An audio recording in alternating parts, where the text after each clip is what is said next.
Welcome ladies and gentlemen, the name is Ben.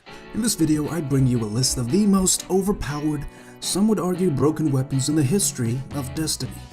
Some of the weapons on this list were widely used before they were nerfed. Few snuck by unnoticed for a long time before Bungie did what Bungie do. Still others exist in their original form today. Despite their many differences, most, if not all of them, have been the topic of at least one salt-infused forum rant. Whether it was on Reddit or the Bungie forums, people let other people know that these guns were too overpowered, or OP, or up, or O. So, without further ado, skis, number 10, the Talic. You put the Talic at number 10? You better turn that list upside down before I turn your insides out up on here. Relax, Savage, I'll explain. The Talic is currently obtainable from a quest offered by the gunsmith after reaching rank 3 on a Warlock character. The reason for its placement on this list is the fact that it is Warlock specific, and it is considered overpowered only when the perk Overflow is activated. A good trade-off if you think about it, and I think it is the reason Bungie has left this weapon in its original form. It is especially useful on Radiant Sunsinger builds. With the perk Overflow active, each bullet deals 60 damage on precision shots, allowing users to kill with 2 precision shots and 2 body shots. It has amazing effective range and a fire rate that is slightly greater than that of the Mida. This gun is OP. It is actually banned from competitive play even when other exotics weren't. Number 9. Nerwin's Mercy. Originally a 2-banger, this pulse rifle was obtainable from the Iron Banner. The vendor version sold by Lord Saladin came with the perks you see here. It was a consistent weapon, with amazing accuracy, but has taken a hit with the last major balancing patch. It is now a 3-shot kill that struggles to keep up with other archetypes like the Hawksaw or the Suros PDX-45, which boasts slightly higher fire rate for the same number of bursts to kill. It's a shame really, I really enjoy this gun. Number 8. Red Death. This pulse rifle is obtainable from exotic engrams, Xur, Nightfalls, and Raids. Originally it was a 2-banger dealing 108 damage per 3-round burst, with the perk Red Death allowing its users to stand their ground for much longer than any other weapon. It was also useful in raids and other PvE game types where modifiers prevented health regen. Short on health, simply shooting mobs or your own grenades or an explosive crate procced health regen. I used to have 3 of these, one on each character because it was my go-to gun for when I was having a bad game. Pull this out and play a little defensively, and before long I was back in action.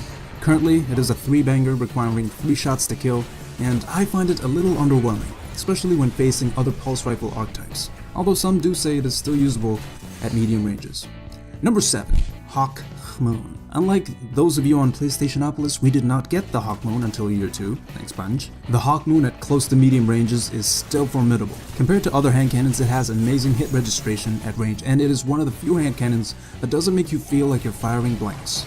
It will frequently 2-bang for a kill, with 3 out of the 13 bullets dealing bonus damage. But that isn't something you can always count on, so its users have to constantly aim for precision shots to keep up with the competition that may not need precision shots for a quick kill.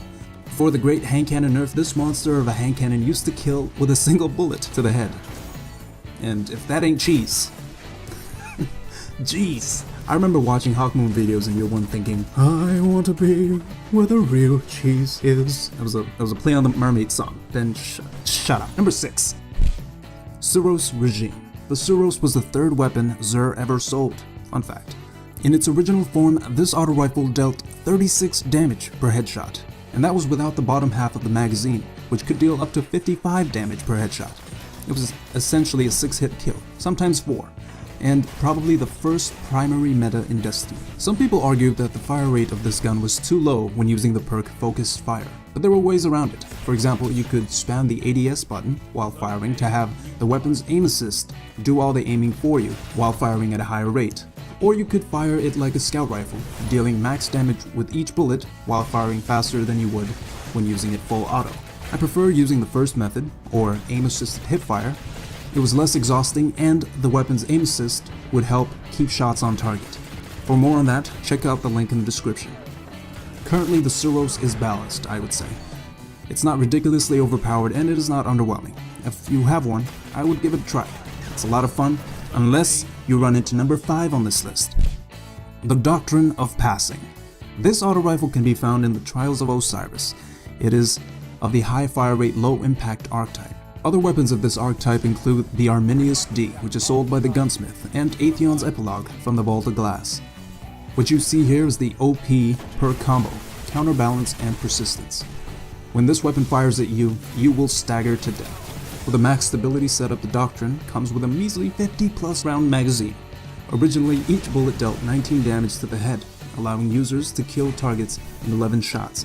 But, to be honest, no one that has ever fired this gun has run out of bullets before getting the kill. Let's be real, you held the trigger down and it was over pretty soon. Not only that, if you've ever been hosed down by the Doctrine, you'll notice that it is impossible to move while it's happening. Since patch 2.2, it's been nerfed slightly, dealing only 15 damage per headshot, but with the magazine size and fire rate left unchanged, most people don't even notice the difference. Number 4. The Last Word. When I thought I'd never find a weapon as deadly and reliable and consistent and kind and loving as the Suros, I found the Last Word. And to this day I think no primary weapon in Destiny will ever complement a sniper rifle as well as the Last Word. In addition to having one of the highest fire rates in the game, the Last Word was originally a 2-banger. Can you imagine that? If you're new to Destiny, you probably can't even fathom that. Go ahead, try. See? You can't do it. The Last Word owed this overpoweredness to a bug that made the hipfire bonus damage proc when the gun was not being hipfired. That's 112 damage at medium, sometimes long range. At close range, it might as well have been a shotgun. One of the biggest differences users of the Last Word will notice is that it is not as consistent as it used to be while hipfiring. With patch 2.2, this was slightly improved when aiming down sight, but it is nowhere near what it used to be. It is still usable, definitely, so users can still engage targets up close with varied success. And we'll just leave it at that. Moving on. Next. Okay, here goes. Bring on the dislikes. Number 3. The Shmarn. No weapon in Destiny will ever traumatize a community as well as the Shmarn. This hand cannon is the only one to ever cause damage over time, thanks to the perk Mark of the Devourer, which does a couple things. First, it gives you false hope of surviving an encounter. Then, it quickly poisons your soul. It was miserable running into this gun. Its reign as Meta King was probably longer than that of any other gun. According to the patch notes, the damage over time of this weapon has been minimized in PvP. And I'm getting hives just talking about this, so number 2, the Hopscotch Pilgrim. You're probably thinking, wait, you think this weapon was more OP than the Shmarn? Yes. Let me elaborate. Unlike the previous weapon, the Hopscotch was not widely available. You had to farm a lot of strikes for this one to drop, and when it did, you had to get a good perk set for it to be considered broken. The reason this gun was considered OP was because people couldn't counter it by pulling out one of their own. If you've ever run into a single Thorn Runner near one, you know it wasn't long before the entire lobby followed suit. With the Hopscotch, not so much. The only counter to the Hopscotch was team shots or rushing with a shotgun. So, how was it broken? Well, the Hopscotch was broken in 2 ways. First off, it was a medium fire rate pulse rifle with the max damage that could be found on pulse rifles like the Messenger. Each headshot dealt 38 in damage. That's 114 damage per 3-round burst.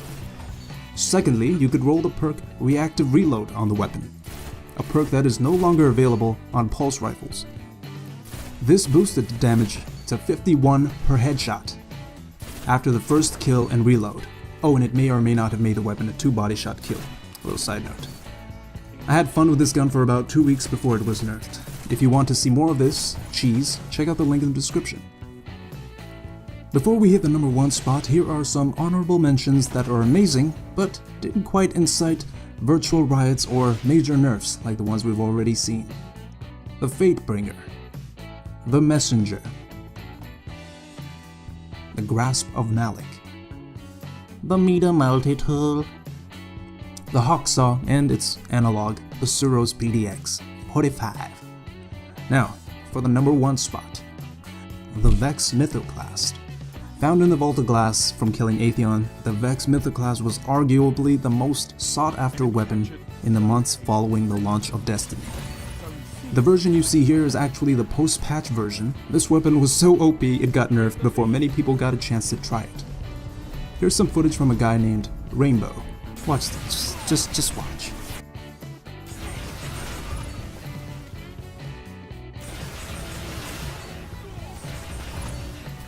That's 50 plus damage per headshot. That's a 4-hit kill on a gun that has no business firing this fast. Oh, and it had 56 bullets in a magazine with the extended mag. Just absolute meltage. I'm not sure who field tested this weapon initially, or if Bungie was simply trying to create buzz around the raid with this new oh-so-secret weapon found only in the Vault of Glass. Yes, come inside.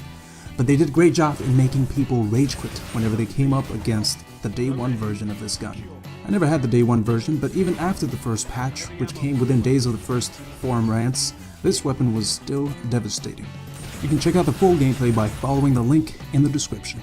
Anywho, that's my list of the 10 most OP and or broken weapon primaries in Destiny. You agree? Did I forget one or two? Or maybe was your list incorrect? Also, if Bungie created a playlist where all the weapons you saw here functioned as they once did, would you dare set foot in said playlist? Think about it, then type at me about it. Until next time, God bless and deuces.